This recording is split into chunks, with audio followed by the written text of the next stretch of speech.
देखिए, मुझे आजकल बड़ी हैरानी होती है इस बात के सुनकर, देखकर कि बहुत से लोग आज जो हैं वो भविष्यवाणियों के पीछे जाते हैं। वो ऐसे पास्टर, ऐसे भविष्यवक्ता खोजते रहते हैं जो उनके बारे में कुछ बता दे। पहले तो मिट्ठू बताया करते थे, रास्तों में बैल बताया करते थे, ओझा बताया करते थे। मसीही जगत में भी ये बहुत कुछ फैल गया है कि काश कि कोई मुझे कल के बारे में बता दे। पहली बात तो यह है कि ये भविष्य जानना एक गलत बात है, क्योंकि फिर विश्वास का क्या फ़ायदा हुआ।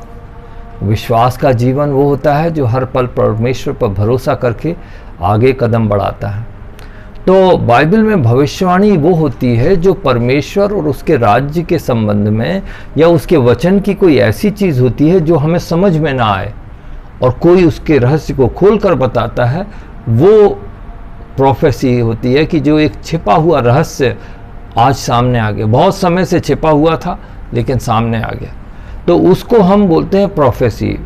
परमेश्वर के वचन प्रकट हो गया, पहले नहीं था, किसी ने आकर उसको हमें बताया और हमें समझ में आ गया।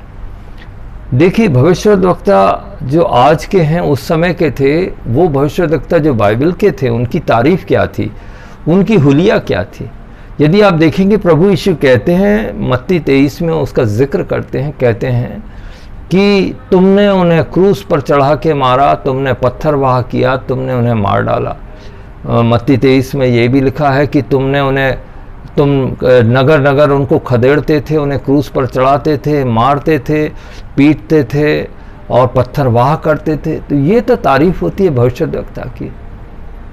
भविष्यद्वक्ता की तारीफ यह है कि वो निडर होते हैं, किसी से चापलूसी से बातें नहीं करते हैं, किसी को खुश करने की कोशिश नहीं करते हैं। वो हमेशा अकेले रहते हैं, दुनिया में दुख भोगते हैं, रोते रहते हैं, चिंता करते हैं, रोते हैं दूसरों के लिए, और जिनसे प्रेम करते हैं उन्हीं से वो मार खाते हैं। तो ये तो रहे हमारे बाइबल के भविष्यद्वक्ता। लेकिन आज के भविष्यद्वक्ता कौन है? वो जो रोटी कपड़ा मकान की बातें करते हैं, वो जो कहते हैं कि तुम्हारा किसी का नाम बता देते हैं उसे बिना देखे, किसी की डेट ऑफ बर्थ बता देते हैं, किसी से कहते हैं कि तुम विदेश जाओगे कि नहीं, किसी से कहते हैं कि तुम्हारी कार का रंग क्या होगा, किसी को कहते हैं कि अगली सरकार कौन सी बनेगी। ये सारे दुनिया के ये जो हैं नकली भविष्यद्वक्ता है। इनका काम परमेश्वर की महिमा करना नहीं है, अपने लिए पैसे कमाना है, दुनिया में बड़े बनना है। तो मैं आपको एक दो उदाहरण देता हूँ इसके कि साउथ अफ्रीका में एक प्रॉफिट है, अपने आप को बोलते हैं। रोल्स रॉयस कार जो सबसे महंगी कार है उसमें आते हैं। कार के आगे 2 घुड़सवार चलते हैं, चारों तरफ 4-6 मोटरसाइकिल में बॉडीगार्ड चलते हैं। फिर वो अपने हॉल में पहुंचते हैं जहां उन्हें मैसेज देना पड़ता है। रेड कारपेट आता है, वहां पे लोग सलूट मारते हैं उसको, और वो कहते हैं कि ये परमेश्वर के भविष्यद्वक्ता हैं, उसके जन हैं। आप ही बताइए। चलिए अमेरिका की एक दूसरी कहानी बता देते हैं।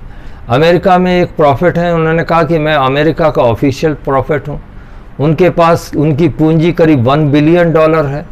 उनके पास अपने जहाज़ हैं, अपने घर से जुड़ा हुआ उनका प्राइवेट एयरपोर्ट है। उन्होंने कह दिया था कि अप्रैल में सारी दुनिया से मैंने आदेश दिया है प्रार्थना करके कि सारा कोरोना मिट जाएगा, अमेरिका से भी मिट जाएगा।